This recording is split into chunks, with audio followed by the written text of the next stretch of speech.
Hello and welcome to Up the Villa podcast. I'm sure this is going to be a pretty downbeat one, but I think some things probably need to be said, which is probably, regular viewers will probably be like, it's unlike Luke to come out like this, but what I saw against Arsenal worried me. It really worried me.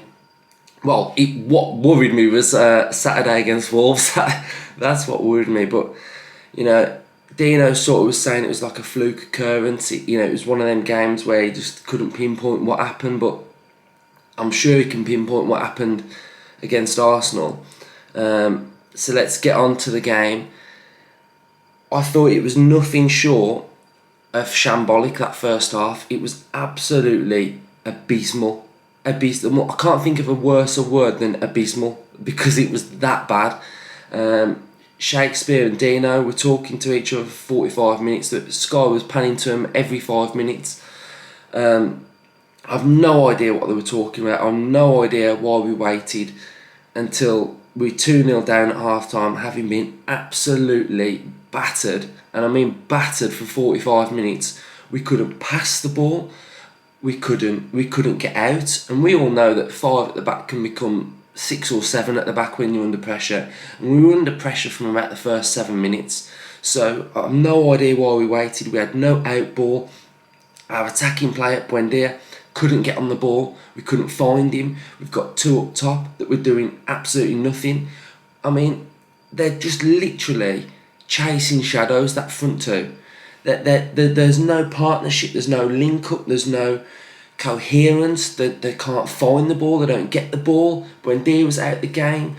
Luis had no grip on midfield. McGinn was harrying, but the wing backs weren't wing backs. They couldn't get out. They were camped in their own half. It was just a flat back 5. The only one in that first half that comes out of that game with any credit is Martinez, because I feel so sorry for the guy. That we got a world class keeper that made a brilliant save off that penalty as well, and we just weren't backed up and 2-0, and it's just shocking. And for me, like, you guys that watch us regularly know that we are super positive podcasts, and we always will be, but we react to the games, so I'm reacting to what I saw last night, and I think Dino is going to be under a lot of pressure now. I feel like we are going to be in a bit of a rut, and we've got to ride through this little rut now,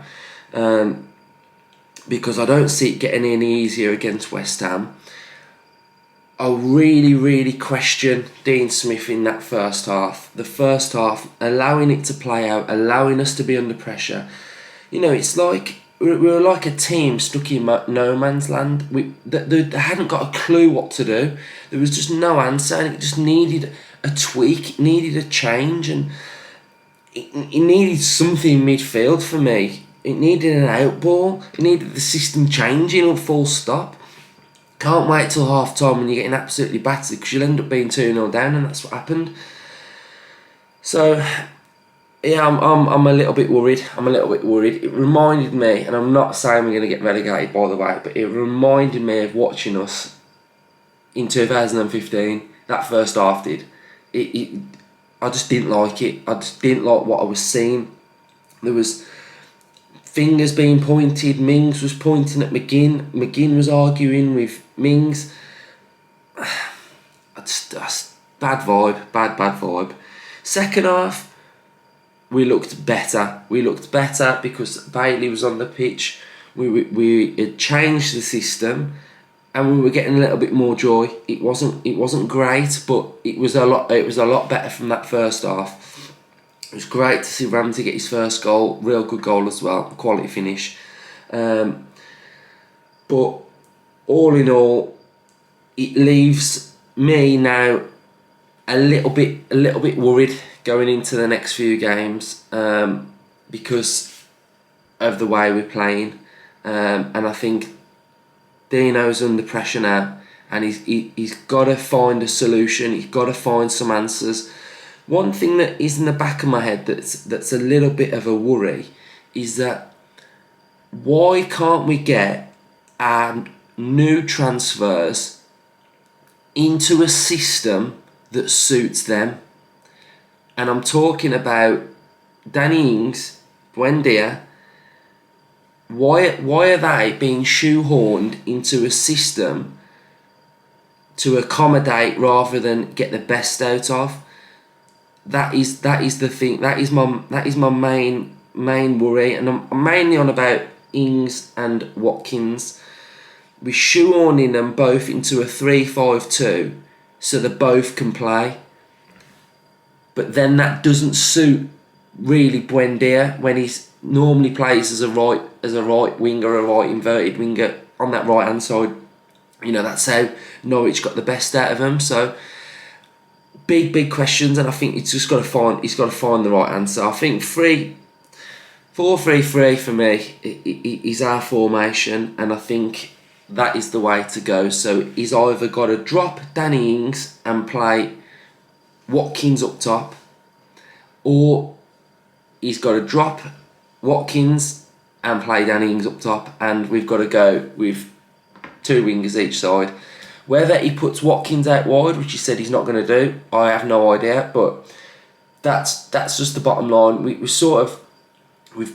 playing players in the systems that they've probably not played before, and it's just not working. And he's got to be bold, brave, drop whoever needs dropping, and play a system that he's going to get the best out of the players that we've got. Obviously, Leon Bailey's back, so 4-3-3 suits Bailey. He plays on the right. He plays, doesn't he, basically? So, and he'll play on the right. So is it Buendia or Watkins on the left and Danny Ings up top? That's how I see it going. And I think Ramsey's probably got to come back in because we look all right when Ramsey's in. So let me know what you think. Let me know what you're feeling, how you're feeling. Sorry, it's a bit downbeat. If you've not watched us before, this is not what we normally like, but we're normally quite positive. But it was bad, and there's nothing. You can't sugarcoat it, can you? You can't come out and say, yeah, we're good. This is what I believe in. Yeah, do I back Dean Smith? Yes, I do. I think I do back him, but even now, there's questions coming from me. Like, I've never really questioned it before, but I'm questioning the system, the personnel that need to be playing to get the best out of this team. Because look, we've got a good team. Gary Neville at the end of the game was saying he likes Villa. We've got a good team. We've got good players. Even though we lost Grealish, we have got good players, and we should be finishing comfortably this season mid-table. But the last game and 10 minutes have been pretty woeful, and I don't really want to be watching that week in, week out. So it's a big week for Dino on that training pitch. He's got to get that system working. He's got to be bold, brave, get that right personnel in, because West Ham is not going to be an easy game. So let's hope we can get into that game. We'll do a pod in the week as well with everybody else's reaction, but I just thought I'd drop mine. And yeah, for everyone, let me know what your thoughts are on that game. Up the Villa.